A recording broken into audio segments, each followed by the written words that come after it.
Hey everyone, welcome to iMore.com's weekly show focused on everything iOS, from news and how-tos to app and accessory reviews. This is iPhone and iPad Live. It's May 2nd, 2012. I'm Georgia, and joining us tonight is the co-host of ItRate and CIO of Nickelfish, Mr. Seth Clifford. Hey Georgia, Seth. how are you? I'm good. I missed out a week. How was it? It was okay. We held it down pretty substantially, Renee, wouldn't you say? We did a yeoman's job. We struggled and through that is Renee, the editor-in-chief of iMore.com. I'm sure you guys rocked it out. We tried, Georgia. I can't say that we had the charm, the wit, or the mainstream appeal of You, Yourself, and You. But like I said, we did our best. We held down the fort. I'm sure you did. We tried not to let the ratings bleed. Right. And I'd like to say hello, chat room. Hey, chat room. How are you? How's the chat room tonight? Oh, they're saying hi. Sup. Hello. My chat room is so trendy. Drinking. What's up, Georgia? What's going on? Well, I have kind of been outside of the realm of iMore, so let's get started with everything that's been happening on the site. Renee, what have you brought to us from the editor's desk? This week's editor's desk was a bit of a mixed bag. Talked a little bit about WWDC and iOS 6. I won't spoil that because we're going to talk about that in the show. Spoke a bit about Google Drive. Seth and I had a long talk about that last week, so if you hadn't listened yet, shame on you. Go and listen. And I put up a little rant. I'm trying to figure out why gigantic companies like Facebook and Google, who have tons of money, tons of engineers, tons of talent, just can't make decent iOS apps. They're like barely skinned UI web views, or they're buggy, or they're crashy, or they're just entirely crap. And indie coders, like the people who make Tweetbot or Clear or any of a dozen of anything the Icon Factory makes, just code circles around these billion-dollar companies, and it's making me testy. As long as you just give us a taste of it. Quite frankly. Well, I'm going to have a much bigger rant about this in the near future. Well, and talking about $110 billion, we asked, what would you do with 110, not billion? Yeah, not billion. Not billion. We're giving away $110 to the iMore App Store, and we wanted to know what you want. All you have to do is go to the store, find one thing or many things that fit within that budget, tell them what they are, and we're going to pick a winner. And we are spotlighting the community. We are. Every month, Jeremy Sikora, our ACE Forum administrator, is picking one of the most awesome members of our community and, giving them a little bit of attention and interviewing them, asking them how they found iMore, how they use their iPhone, apps that they like, accessories that they like. This month, it was Ty, who goes by the forum name MC Geek. And every month, we're picking someone new. They get a case. We get a great interview. We get to, give some love back to the community. So it's all good. I love that. I think that's a great idea. I love to hear about what makes the people that come to iMore tick. Yep. So Ali got a great interview with the Siri co-founder. With Dag Kitlaus. I hope I pronounced that. Seth, is that officially pronounced Kitlaus? I think you have to say it exactly like that, yeah. Yeah, all right. If not, that's what he has to change it to now. That'd be epic. Yeah, that is a cool name. He co-founded Siri, then he sold Siri to Apple. He worked at Apple for a while. He's since left Apple, but Ali got a chance to see him when he was speaking, I'll get the name right here, because she'll smack me, the Michigan City Economic Development Function. And then she asked him some questions afterwards, and we have the whole interview, the Q&A, everything up on the site. So check that out. He's a fairly fascinating person, so it's definitely worth reading.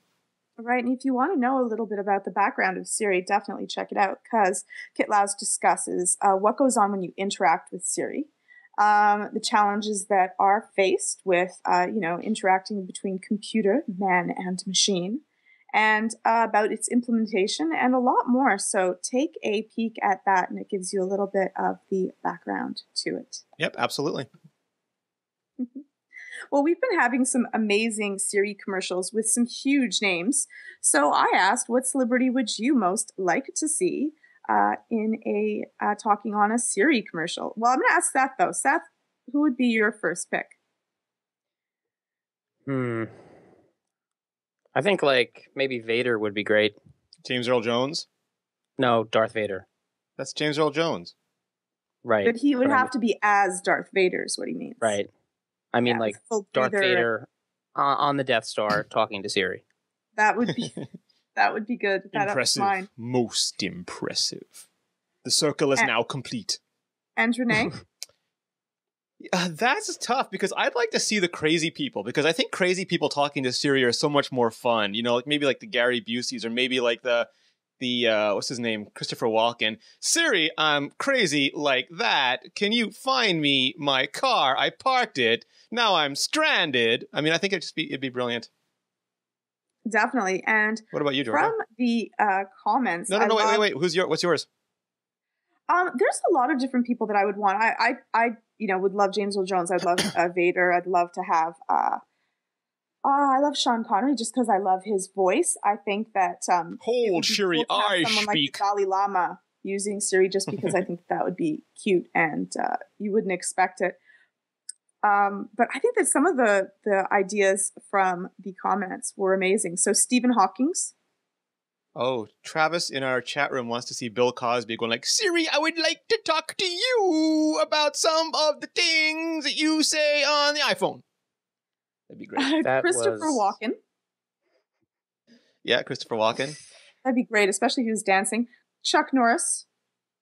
Chuck Norris doesn't talk to Siri. Siri answers Chuck Norris. It would be a great set of commercials. So you're going to pick some of is this the gist here? You're going to pick some of the best suggestions and make a post out of them?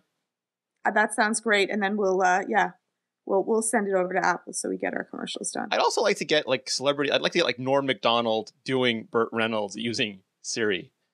You know, something like that I think would be epic. I'd like to see like Teller from Penn and Teller, you know? Just staring at it. Neither of them saying a word. I'd like to have some of the Simpsons characters if we're going to go that way, like Apu. Oh, thank you, Siri. Come again. That would be great. Yeah. I would love that. Yep. Too much. So let's head on over to iOS 6. Yeah, and if actually we've been on a bit of a Siri tear lately. We have, and we asked the community, what is, 6 months later, how does Siri do? Does it live up to what you expected? Are you using it as much as you used to? And we asked the readers, what's happening? So we asked, how much are you using Siri? And it came out that 4% are using it constantly, 15% frequently, 22% infrequently, 50% almost never, and 7% still can't use it. Yeah, it's not available in their language. Right. Which means if they want to, they have no ability to. Right. Is that shocking to you, Seth, that 50% of people use it almost never? I guess not, because I mean, if your experience with Siri has not been great, you're not gonna think to use it. You're not going to go back to it. Mine has been back and forth. Like some weeks it's fantastic and it's exactly like the commercials, and some weeks it doesn't work at all. So I've got a couple of years of using the iPhone, without talking to it, built into my brain, and it's not the kind of thing that gets me completely changing years of muscle memory and neural pathways. It's one of those things that I use it when I can't do something with my hands. So it's definitely become like another tool that I employ, but I'm not surprised that half of the people that were surveyed don't really use it that much. And Renee, do you think that, as Seth says, that it's because of its implementation of people? It's again, it's something that we're used to. What is the reason that 50? Like again, Apple's spending a lot of money pumping into Siri. They're spending a lot of money getting a lot of celebrities. Siri's still their flagship. Yeah, so I mean, we asked the community and we posted a bunch of their answers. So I'll put the link in the show notes. If you go there, you can see people telling you exactly why they do or don't use it. And it kind of broke down into 5 major categories. One is that a lot of people just forget that Siri is there. They might have seen it, but it's not something that for whatever reason, it just didn't enter their workflow. They're used to using their iPhone in a certain way, and Siri didn't give them a compelling reason to change that.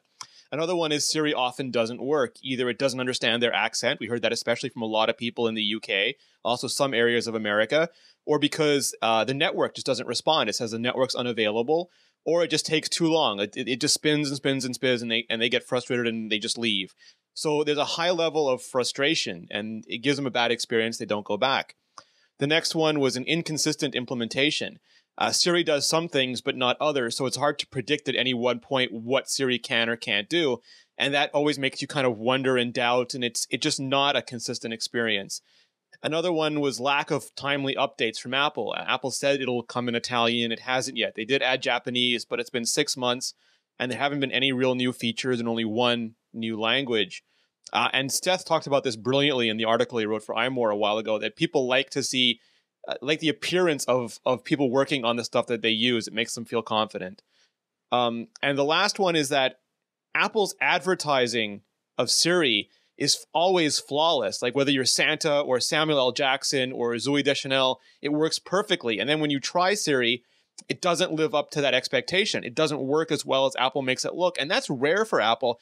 They usually are very good at doing a small thing very, very well. And this is the opposite. So people, it doesn't work like it does on TV. You feel like you've been cheated, whether rightly or wrongly.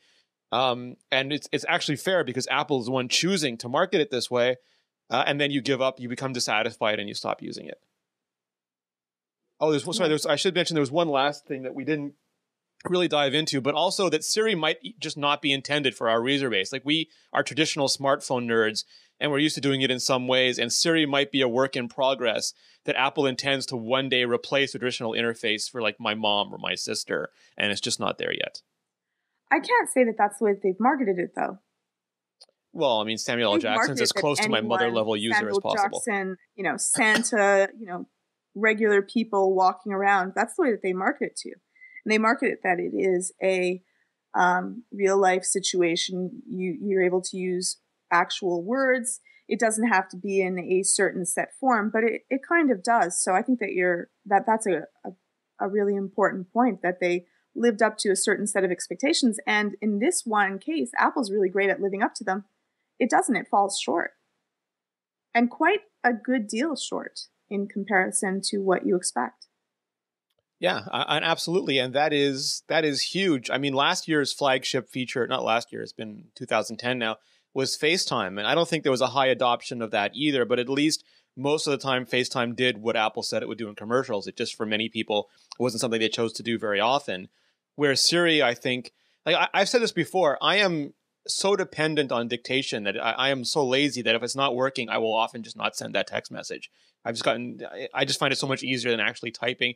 Using reminders with Siri is so much faster and better than trying to tap my way through the reminders interface to add something that if it's not working, I just won't do it. But I shouldn't have to not do it if it's not working. It should just work. Right. And I use it also for reminders, and I find that it works relatively flawlessly. But for anything else, especially since anything location-based here in Canada is not really set up, so I can't use it for everything that I would want to use it for. So that's one big down point for me. Second thing is that it doesn't always understand what I've said. There's also a delay. The delay in the pause before it actually understands is relatively long for what I expect with Apple. And so often I've missed out a little bit of what I've started to say, and I'm rushing, and texting is just faster. It's awkward. Siri often takes timing. It's just off the beat. It's got no rhythm, Seth. No, I know. It's like you said, if you can't do the reminders and things like that are so much faster, you don't do them. And there are certain tasks on the phone that it is just phenomenally matched for, and then there are other things that are so laborious that I just end up giving up. Like there were a couple times where I activated it, asked a question or wanted to do something, and it just hung for so long. And this was, my perfect use case. Like I'm in the car, I'm not going to touch the phone, I'm just going to use Siri. And it was so frustrating. I was like, forget it. Whatever it is, I'll forget, and maybe someone will remind me. And that's I just didn't even care at that point. It was so frustrating. Right. Set a reminder for that. Yeah, but like there are moments, like I'll say, Siri, who's the cast of Firefly? And it will bring up a little box, beautifully rendered, telling me like, Nathan Fillion and Adam Baldwin and everything. And I will think I'm living in the future. And it's those moments, it's like hitting that hole in one in golf that you spend the rest of your life chasing. It's like it gives you that taste of this is my Pixar character in my pocket, and then it just doesn't work like that often enough, and you're always chasing it. I'm sure there's some psychological term for that, Georgia, but for me, it's just like there's always like this hope. I think that it's one of the few things that Apple has not lived up to what the expectations were, what they set our expectations to be at. This is a little bit on Apple's bad for making it such a high expectation and for marketing it as its flagship new feature, which I love. I love the idea of Siri. Unfortunately, in actuality, Siri's like, the, hot girl that you have on your arm, and then you actually realize that it's like, fake eyelashes, fake hair, and everything comes everything off. else. Yeah, you're like, I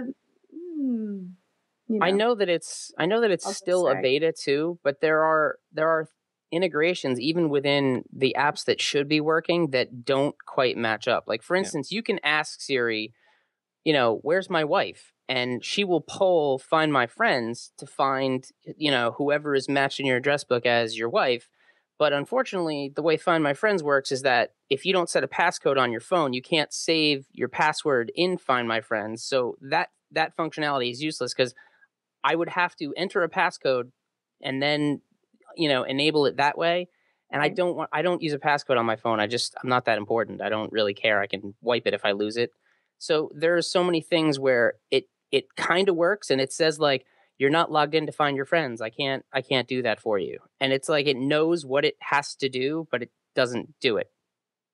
Yeah, and there's a lot, like it'll read text messages, but it won't read emails. And there's just a lot, like you can never, there's no parity of feature sets, and it's not dependable. Yeah, and in the end, that's the what core. we use our Apple iPhone for, is that we want to depend on it. We want it to be reliable. We want it to be easy to use, effortless. And I used to love to like show off some cool Siri things. Now I'm like, just in case it's, I've had those times where I've like showed it off and it was like, sorry, I cannot do that right now. Or, I'm still busy, or it's just hanging there, or it completely misunderstood what I said.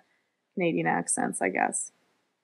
Yeah, no, I think all that is very true. And again, Siri is in beta, and doing voice and context parsing is incredibly difficult. And all of these things would be easily understandable if Apple didn't market Siri so heavily and show it as being such a polished product. And I understand why they do it, because the iPhone, it's a hugely demonstrable function. Like FaceTime had the deaf person doing sign language on it, and Siri had the blind person listening to and answering messages. It's a fantastic demo. And the iPhone 4S has very few demonstrable differences from last year's iPhone. Better camera, better antenna. There's not a lot of stuff you can make adverts for. So I understand why they chose this, but because they chose this, they then earn the equal and opposite repercussions of choosing it. Right. And in 6 months, I would have expected them to spend the time and effort on, implementing it in a way that was more integrated with our phones. And again, the dictation works exceptionally well. I have to say, I don't think that it does not understand exactly what we say, because dictation works, I would say, like, 85, 90%, Renee? Yeah, but the problem with dictation it almost hits it right. If Siri can't respond, it will tell you. Dictation will just spin and disappear. Nothing will happen.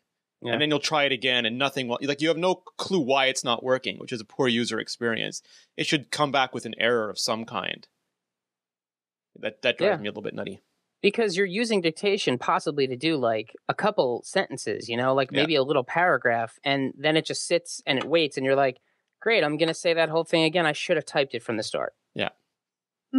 I forgot what I was going to say. And when it works, right. I've dictated incredibly long multi-paragraph emails with almost exact precision and sent them, and it's been fantastic. But like you said, if you've done that and then it spins and it disappears and there's nothing there, you want to throw the phone. The first time I sent an email from the car and it said, who do you want to send it to? What do you want the subject to be? What do you want the body to say? And like it all worked perfectly that day. I was beaming. I was like, man, that is exactly how it's supposed to be. But then for every one of those, there's like 4 times where it sucks. Yeah. Yeah.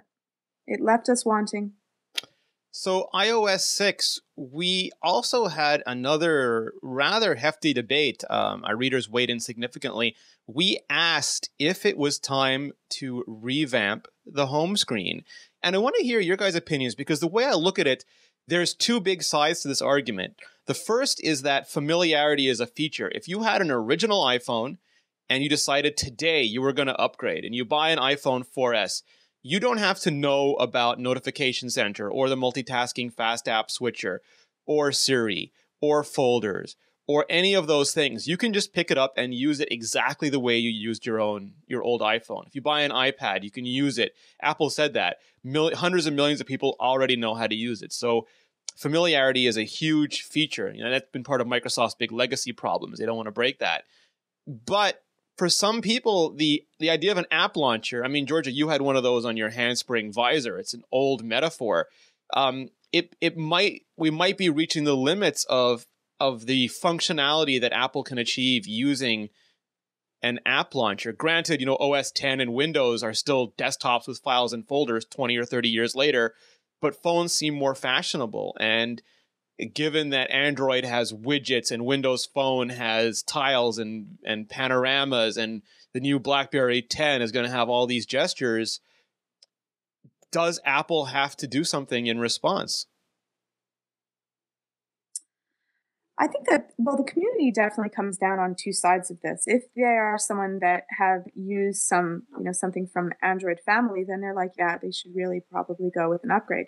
But I think that people that are familiar and comfortable with the way that iOS works were happy with it. I don't see really a need that they have to revamp what they're doing, because, again, the thing that I like the most is that I can, give my iPad to anyone and they can figure it out. Once they've learned these are the way that things work, this is the way the interface interacts.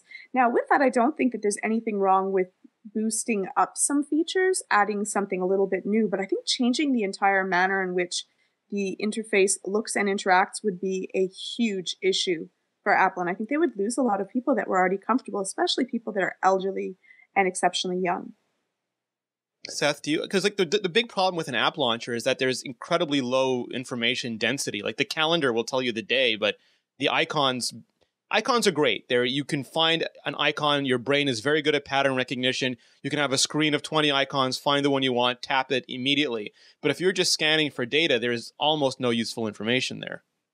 No, that's true. And I think it's important to remember, as we talk about stuff like this, that we really are still the minority in the population that uses the devices. And as much as we crave things like information density, a very large percentage of the people that use the phone have, more information than they can process on their home screen, probably just with the icons. And that's not to say like they're not smart people. It's just they're not users of these devices the way we are. So I don't think that Apple is generally concerned with making the phone denser the way that we would like it to be, that just glancing at it is more useful.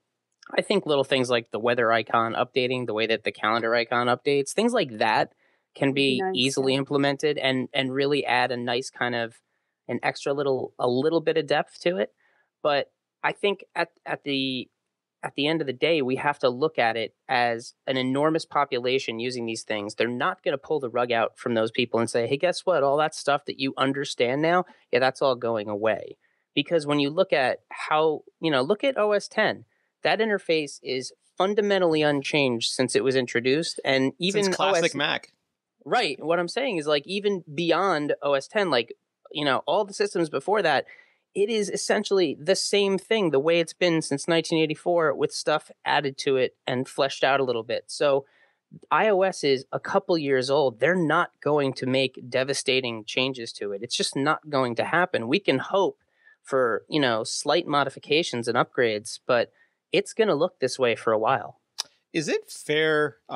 So iOS, let me back up for a minute. On the Mac, you can use Aqua, which is a GUI interface. If you're an old neck-bearded Unix guy, no reference to Jerry Hildenbrand, meant or implied, you can just live in terminal, and you can use it like you used a computer 40 years ago without any problem. If you're used to an iPad, you can use Launch Center, and you'd be fine with that. The iPhone is very similar. You have an app launcher, but you can pull down Notification Center. You can double-click to get the fast app switcher. You can create folders. There's levels of complexity that if you choose, you can use, but you can go through your entire iPhone life without ever looking at them if you don't want to. They're totally hidden away from an average user.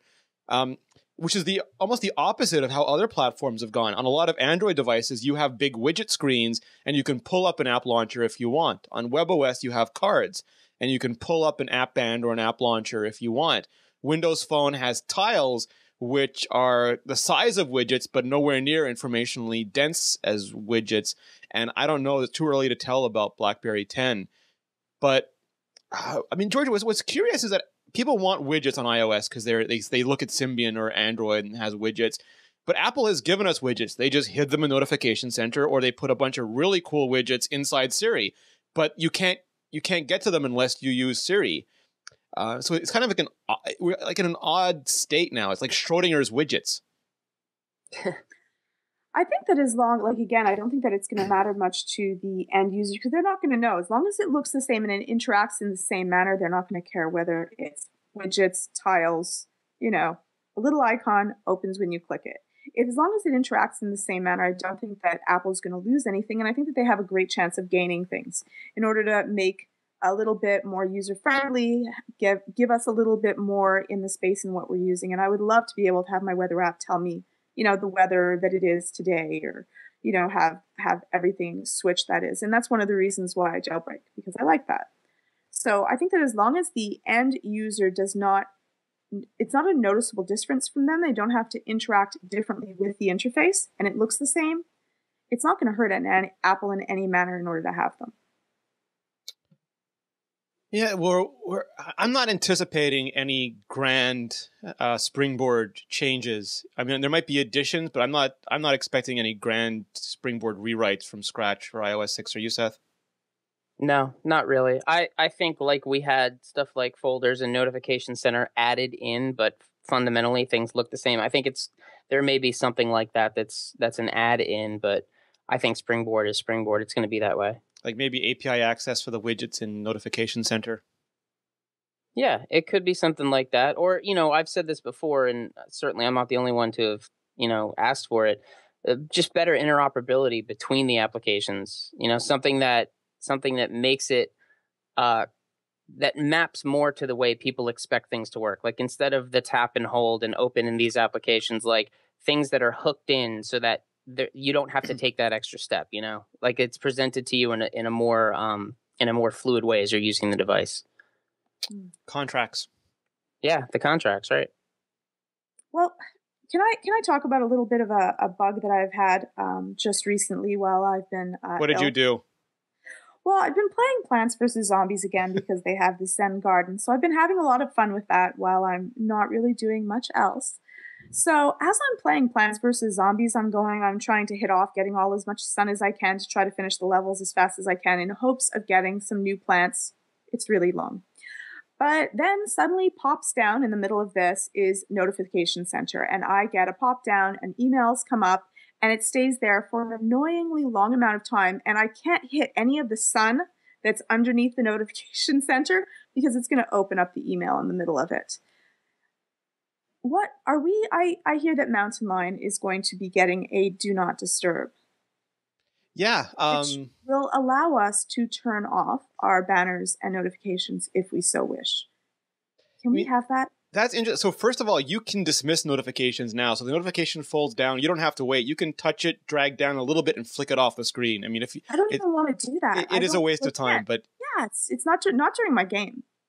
So like for me, I would like to be able to have like a night mode and a day mode, or like an office mode and a home mode. But what 9 to 5 Mac found this, our good friend Mark Gurman, it's basically a switch in the latest update to Developer Preview 3 for Mountain Lion, where you can actually turn off notifications. So no banners, no pop-ups, no alerts. I'm hoping and guessing no sounds.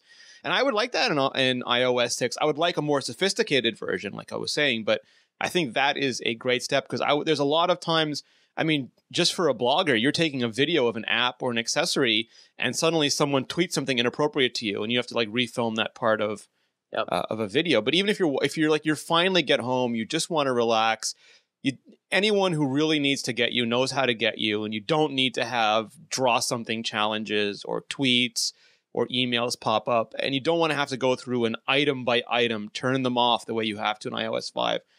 I can see Seth nodding his head. I think that'd be brilliant. Yeah, definitely. Sold.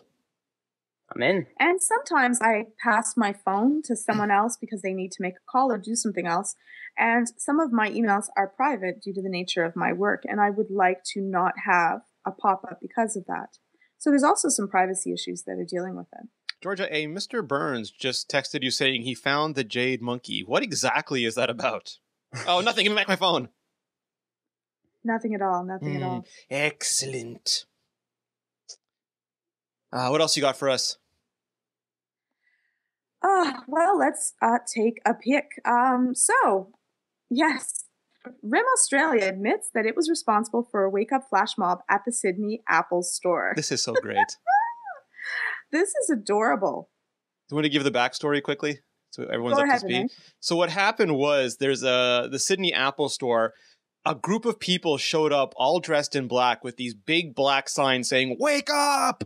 and they just held them outside the store. And people initially thought that maybe Samsung was responsible because Samsung has been airing these commercials where they harass people in Apple lines or they call Apple users sheep. So it seemed, simpatico, but Samsung quickly denied it. And then some Australian folks started hacking around and they found some double click code and it traced it back to RIM. And from what we understand, and this is just based upon things that we pick up in the ether, RIM Corporate had no idea about this. This is not something that, Torsten...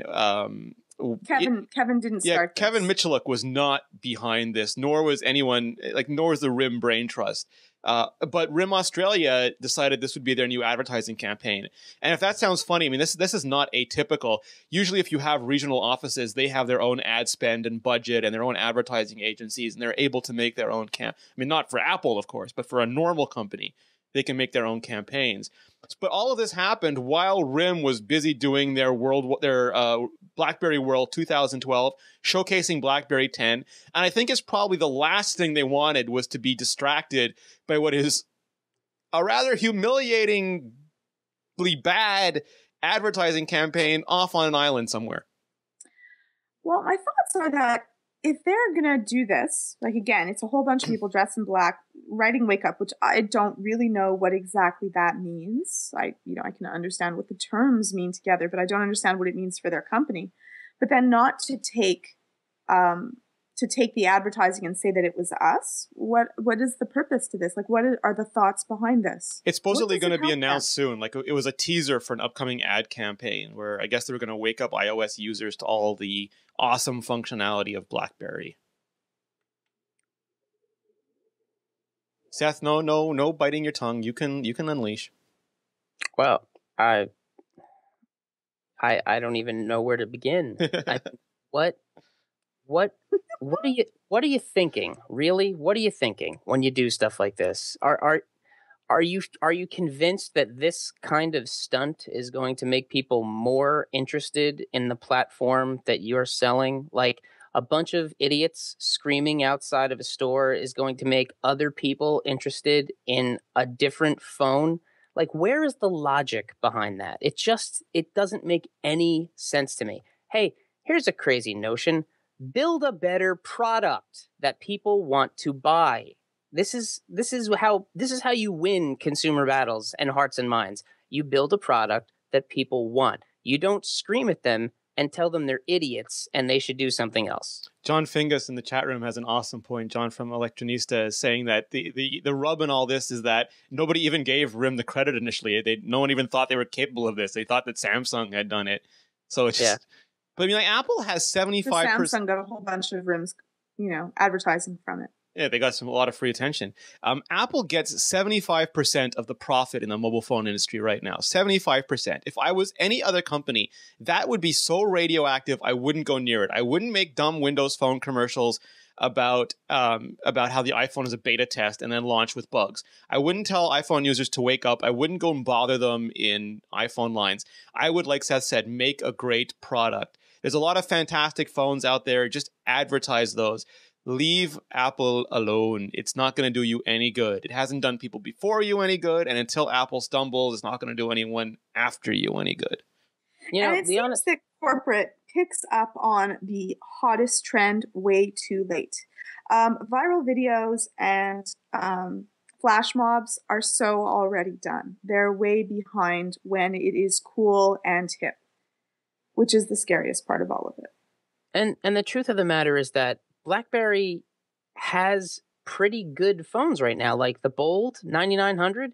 My mom has one. It's a really nice phone. I was surprised when she handed it to me how much I actually liked it. Granted, I couldn't use it now just because of the way I use my phone, but it's great for her. And the build quality is outstanding. And, BlackBerry OS 7 is really good. And, they have things that they can still do that will make them look good, as opposed to things like this that just make them look foolish. And, these thoughtless half measures to get people's attention are not going to work.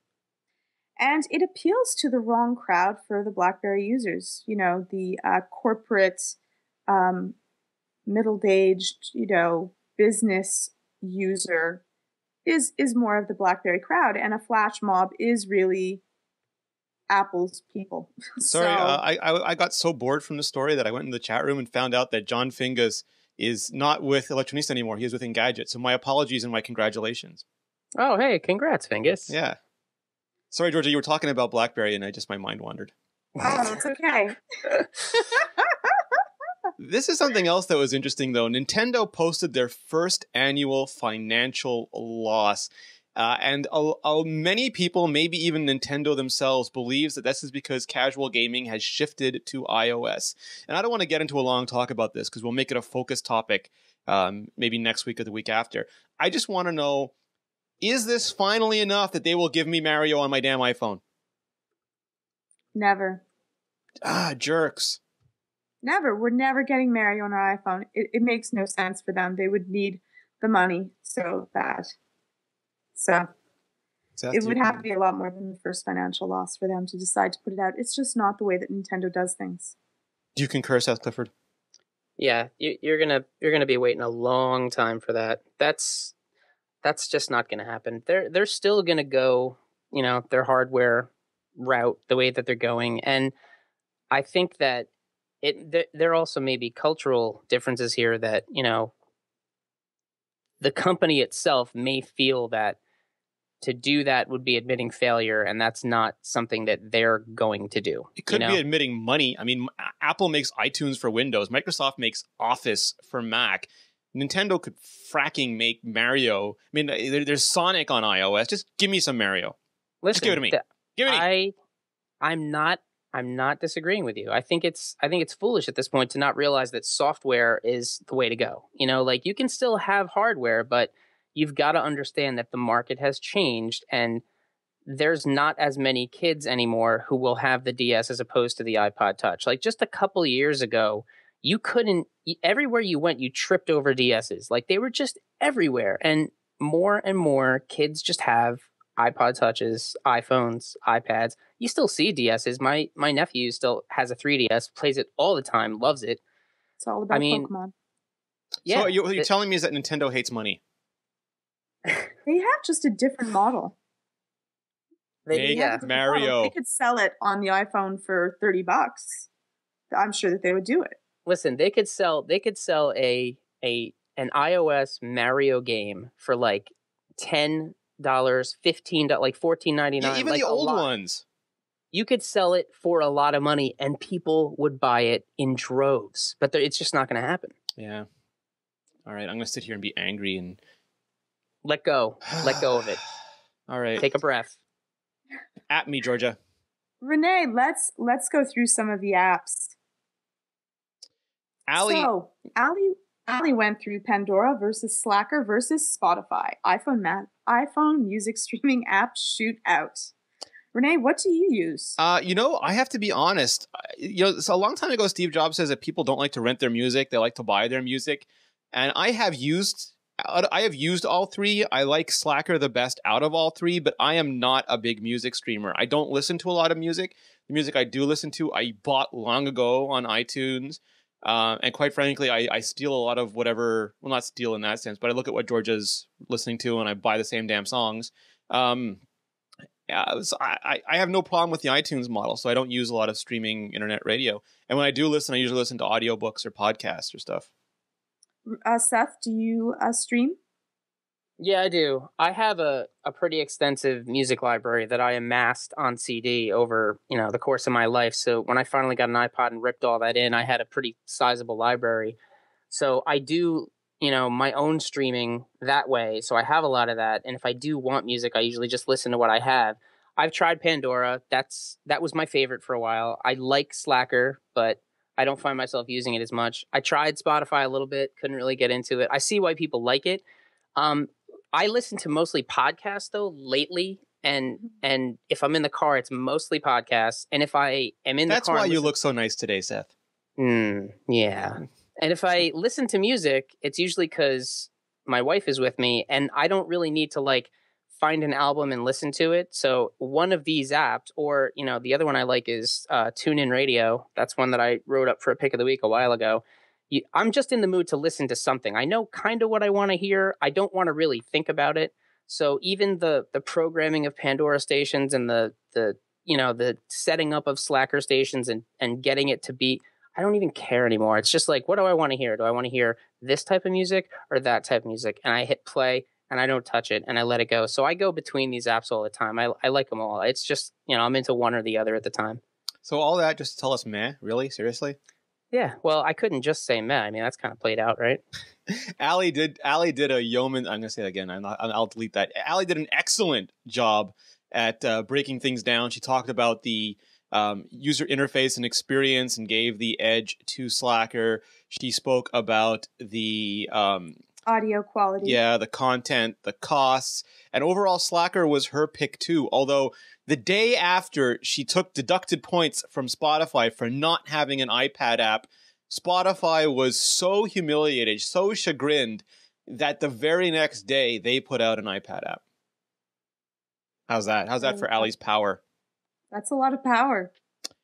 And I can see based on the hero image on this post that she has interesting taste in music. Wow. Looks like sex. #1 pick from Allie. Enjoy chat room. Which post are you looking at? The now you can stream music from Spotify directly to your iPad. So check that out. Brand new today in the App Store. Spotify for iPad. Looks great. Yeah, top tracks. Explicit version. I know. Allie's a player, man. Wow. She told me not to bring this up, by the way, so shh. My mom said I'm not allowed to listen to the explicit versions. Seth's iCube is all Ice Cube is all PG. All PG. Yeah. It's all PG. We also have that you can view multiple windows on your iPad with Quasar Jailbreak Tweak. Yeah, Chris Aldroyd tested it out. He did a video for us, and I haven't heard... we've been working with Chris Aldroyd for years, and I haven't heard him speak. I heard him on podcasts a long time ago, but not recently. And I thought maybe he would sound like James Bond, because all British guys sound like James Bond. But he sounds so much cooler. He sounds like the guy who beats James Bond up in all the movies. So definitely check this out, just to hear Chris. But here's my quick take on this. iOS is not supposed to be a windowing environment. That's why Apple has OS X. So I think it's neat for power users to kind of fake windowing on the iPad, but I'm not sold on it as being a core feature I'd actually want to see in the future. Yeah, I agree with that. I don't see the need to do this. Like I'm always the first to say, I love hacks because it's cool to see what can be done. But people were looking at this and flipping out on Twitter like, oh my God, this is the greatest thing. This is exactly what the iPad should. No, it's not. It's not what the iPad should be. It's a very different device. If you want this, just get a laptop, really. You're kidding yourself. It raises a lot. Nothing exists in the vacuum, and you can't just change one thing without having to change a lot of things. And it's the same thing I had with WebOS. The minute you give me Windows, I want to start doing drag and drop. I want to start doing click through. I want to start doing scroll through. There's a whole bunch of things that work in a windowing environment that just adding Windows doesn't automatically add to the operating system. So the advantages of windowing are largely lost. It's nice to see multiple windows, but that's not huge for me. Oh, yeah, and it was done really creatively, and I watched the video and thought, wow, that's really cool. They did a great job with this. That looks semi-usable, but it's not right. Sockrolid is trying to squeeze my shoes in the chat room and tell me that dark matter and dark energy exist in a vacuum. And no, they do not. They exist in and about the vacuum. I got stuck at squeezing your shoes. Yeah, it's a Sipowicz term. Sorry. It's It's a Sipowichism. I just pictured you wearing a short-sleeved dress shirt. Yeah, Georgia said I'm not allowed to wear those. I don't like those. I don't like those. I really don't. Yeah. I have to say, that's like... Ugh. Okay, let's move along, please. Leanna made a post that you can now block retweets from individual users with Tweetbot 2.3 for the iPhone and the iPad. Meh. No, I mean, because there are some people who do nothing but retweet all day. And previously you could mute them, but then you missed everything. So this is just, you mute the retweets that they're doing and you just see the actual content that they create. So it's nifty. They also have a really nice new conversation view. They have a nice new detail view. It's minor stuff, but it made I think a good app just a little bit better. Yeah, I love the new detail view. It's cool because you can see when you swipe that way, you see the tweet that you swiped on. So that's your point in space. You can see what was said before it, and then you can see what's been said after it. It's excellent. Now, I have a question for Georgia. You intend to put the Jawbone Jambox up against, I forget the name. What's the one that you like better? It's the Super Tooth Disco.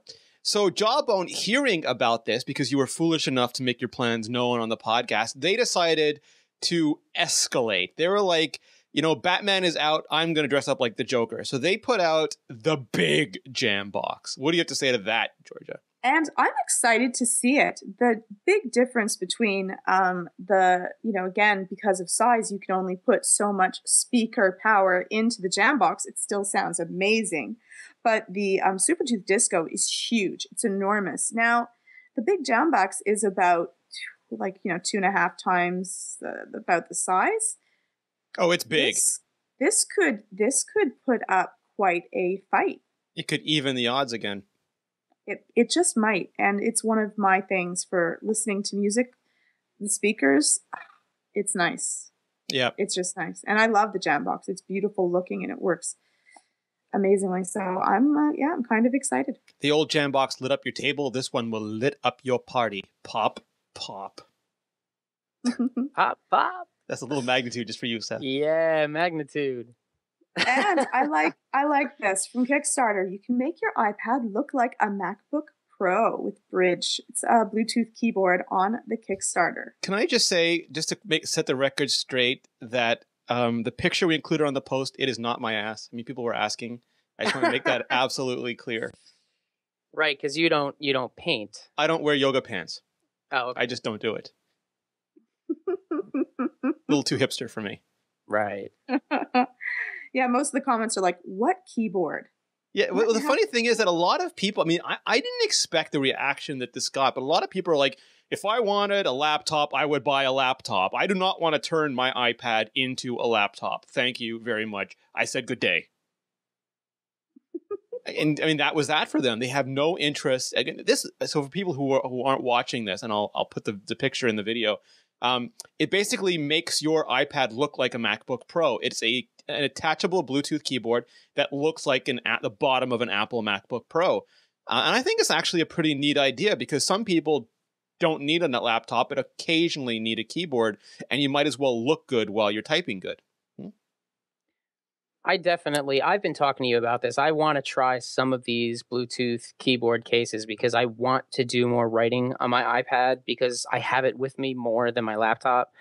But at the same time, I have a hard time justifying the extra weight that it adds and that kind of stuff. So this looks great and it looks like it's really well made and it's very stylish.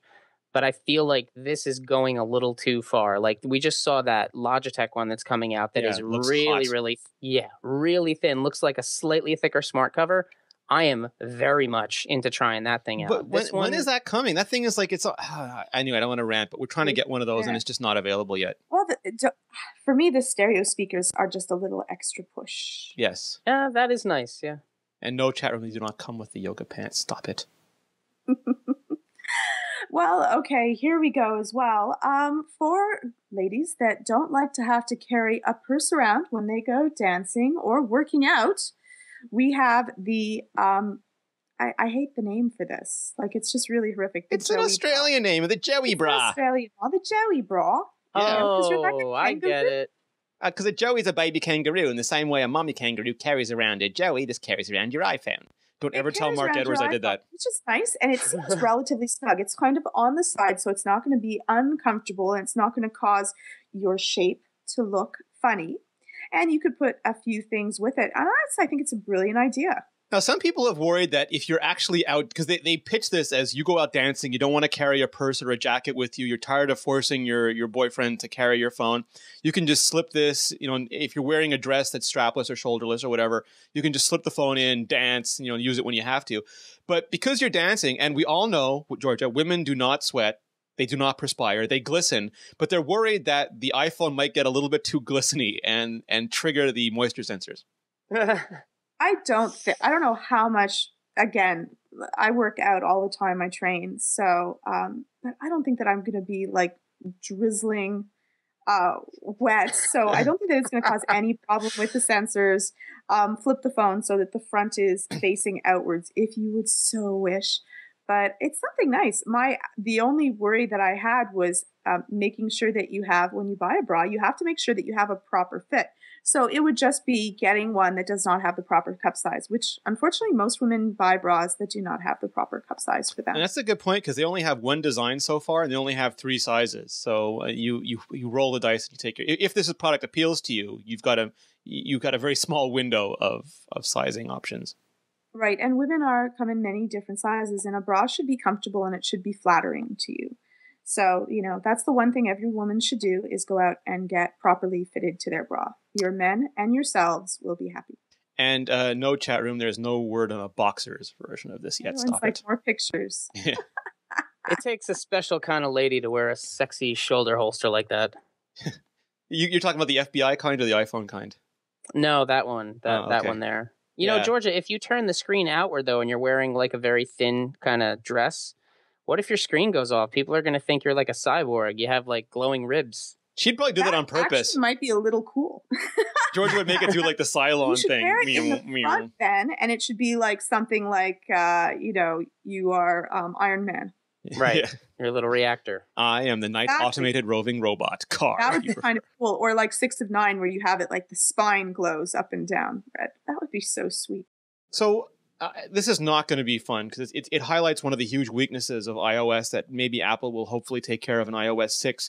But Patrick recently switched over to the iPhone, and he wants to know how he can attach multiple documents to an email. Right now, he can only go to an app, pick the document, choose share, and email it. And that's one document at a time. And you're emailing a lot of documents to a lot of people. It's frankly a laborious process. And he is hoping, nay, praying that there is a faster and better way to do this. And Seth, I don't know if you know of anything, but to me, this is one of the things that iOS just does not do well yet. Yeah, and that's something where maybe those contracts can help. If we have tighter integration between apps, we can do multiple selections more easily and attach them to mail. Because right now the way that you have to do things like that, either pass it over to an entirely different app or invoke a mail sheet somewhere. It's clumsy. It's old and it's clumsy and it needs to be updated. And there's actually a couple problems here. First, there's no centralized repository for documents the way there is for photos, for example. In any iOS app, you can call up a photo picker, select multiple photos, and do stuff with them, whether it's mailing them or altering them or something. But there's no repository. There's no files.app where you can call up a picker and choose a bunch of different documents. So even if you could start a new email, hit a button to add attachments, there's nothing that would come up that would give you the files to attach. So I apologize, Patrick, but you caught us in one of our hurdy spots. Anything else? Did we forget anything? Seth, did you want to plug a new Tron cartoon or anything? Oh my God, that was the first thing I saw when I woke up today. Your tweet from last night. I had fallen asleep already, but man, that looks good. Yeah, Tron Uprising, Georgia. It's going to be a cartoon this summer. Cool. She could care less, Seth. Look at her. Yeah, really. Cool. Yeah. Okay. Tron, Georgia. I'll try to get that excited about a stupid glittery iPhone case the next time you show it off. You do. I don't think that you don't even make a little peep. Yeah. The chat room is saying Batman's trailer is tight. Yeah, the new Batman trailer is really nice too. I'm waiting for Avengers this weekend, but I don't want to diverge too much into that. I think we're done, kids. Yeah, I like the Tron tech, but the movie was the sequel was lacked for me, so I'm sorry. All right. Prometheus, yes. Don't tell me. Shh, We'll do that in the after show. Sweet. So, Seth Clifford, where can we find out more about you? You can find me on Twitter at Seth Clifford. You can find me here and on Iterate with Renee and Mark Edwards of Bajango, and we have some killer shows coming up, so keep an eye out for those. And if you'd like to see some of the work we do, the apps and sites that we've built, check out our website, nickelfish.com. And Georgia? You can find me on Twitter at GeorgiaTIPB, and you can also find me on the website, www.imore.com. Sweet. And you can find me at Renee Ritchie. You can find all of us at iMore. You can email us at podcast@imore.com for all of our podcasts, audio and video, including iPhone and iPad Live, Zen and Tech, Iterate, and many, many more. You can go to mobilenations.com/shows. If you haven't already, please go to iTunes, please subscribe, please leave a rating. It means a lot to us. And I want to thank our awesome, awesome chat room for joining us. They are just the best in the business, and they make the show fun each and every week.